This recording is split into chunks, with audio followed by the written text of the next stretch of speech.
Hey y'all, what's up? So I'm sitting in front of my computer right now, planning some of my remarks for a keynote that I'm giving at UNC Charlotte next week, early next week. And my topic is pretty broad: the future of inclusive leadership.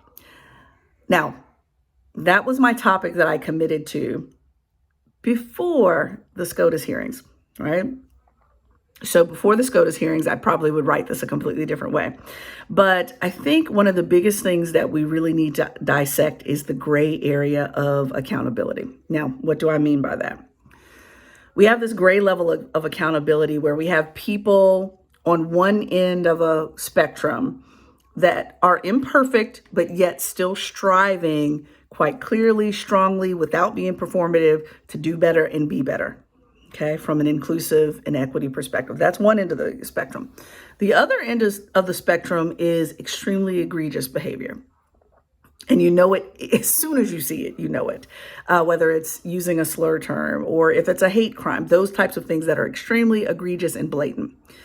The majority of us work, study, learn, experience organizations that are mostly in the gray area, where, let's say, it doesn't rise to the level of a civil rights case, but yet at the same time, it's problematic for the people that are working there, and it's creating a chilly, if not cold, climate for where they're working. And so I'm usually that consultant that comes in to work with organizations that are trying to figure out the gray area.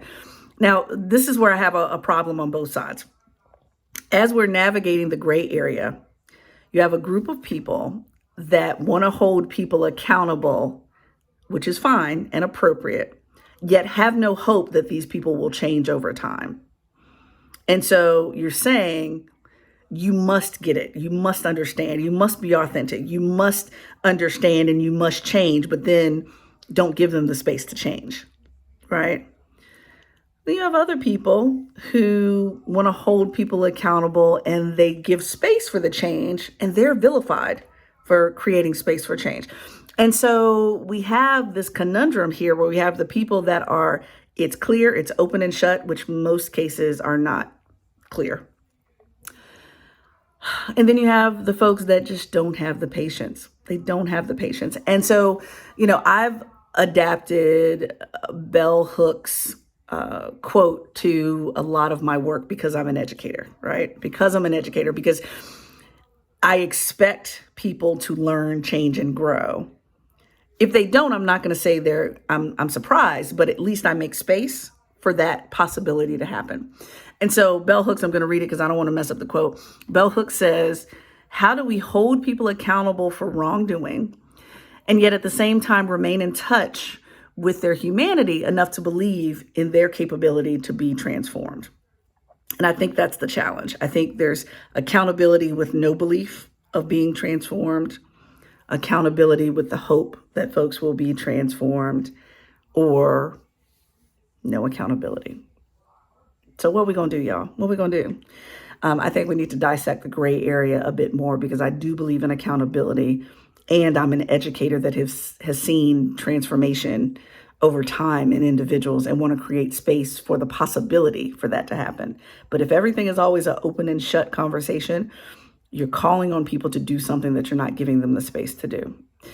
So we have some work to do on both sides. Folks need to grow. They need to change. They need to be aware of identity groups that are oppressed. They got a lot of work to do in that area. I'm not letting that group off the hook, but I'm also holding the rest of us who create the bar for accountability.